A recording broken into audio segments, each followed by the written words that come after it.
ایک پرسکون گاؤں میں جو کھیتوں سے گھرا ہوا تھا، حمزہ نامی ایک کسان اور اس کا وفادار کتا راکی رہتے تھے۔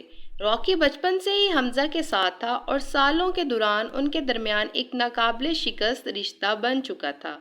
راکی صرف ایک پالتو جانور نہیں تھا، وہ ایک قابل اعتماد ساتھی تھا جو حمزہ کو روزانہ کے کاموں میں مدد کرتا اور دن رات کھیت کی حفاظت کرتا تھا۔ ایک شام جب سورج غروب ہو رہا تھا، حمزہ نے دیکھا کہ ایک طوفان آ رہا ہے۔ اس نے جلدی سے جانوروں کو محفوظ کیا اور اس بات کو یقینی بنایا کہ کھیت پر ہر چیز اپنی جگہ پر ہو۔ جیسے جیسے طوفان زور پکڑتا گیا، حمزہ کو احساس ہوا کہ راکی کہیں نظر نہیں آ رہا۔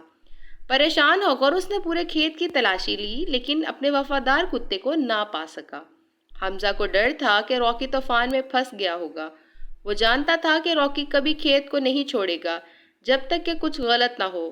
موسلا دھار بارش اور زوردار ہوا کے باوجود حمزہ نے اسے تلاش کرنے کا فیصلہ کیا۔ وہ اپنے وفادار ساتھی کو کھونے کا سوچ بھی نہیں سکتا تھا۔ گھنٹوں تلاش کرنے کے بعد حمزہ نے آخرکار راکی کو کھیت کے کنارے پر ایک بڑے درخت کے پاس بھونکتے ہوئے پایا جو باڑ پر گر چکا تھا۔ راکی نے کھیت کی حد بندی کی حفاظت کے لیے پیچھے رہنے کا فیصلہ کیا تھا، یہ یقینی بنانے کے لیے کہ جانوروں کو کوئی نقصان نہ پہنچے۔ وہ اپنی جگہ پر ڈٹا رہا یہاں تک کہ طوفان زوروں پر تھا۔ حمزہ نے راحت اور شکر گزاری کا اظہار کیا۔ اس نے جلدی سے راکی کو فارم ہاؤس کی حفاظت میں واپس لے آیا، جہاں اس نے اسے خوش کیا اور گرم کھانا دیا۔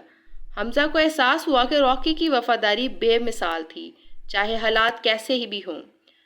نتیجہ: راکی کی کہانی گاؤں میں مشہور ہو گئی اور لوگ اس کی وفاداری اور لگن کی تعریف کرنے لگے۔ وفادار کتے نے سب کو یہ سکھایا کہ سچی وفاداری کا مطلب ہے ان لوگوں کا ساتھ دینا جن کی آپ کو پرواہ ہے، چاہے حالات کیسے بھی ہوں۔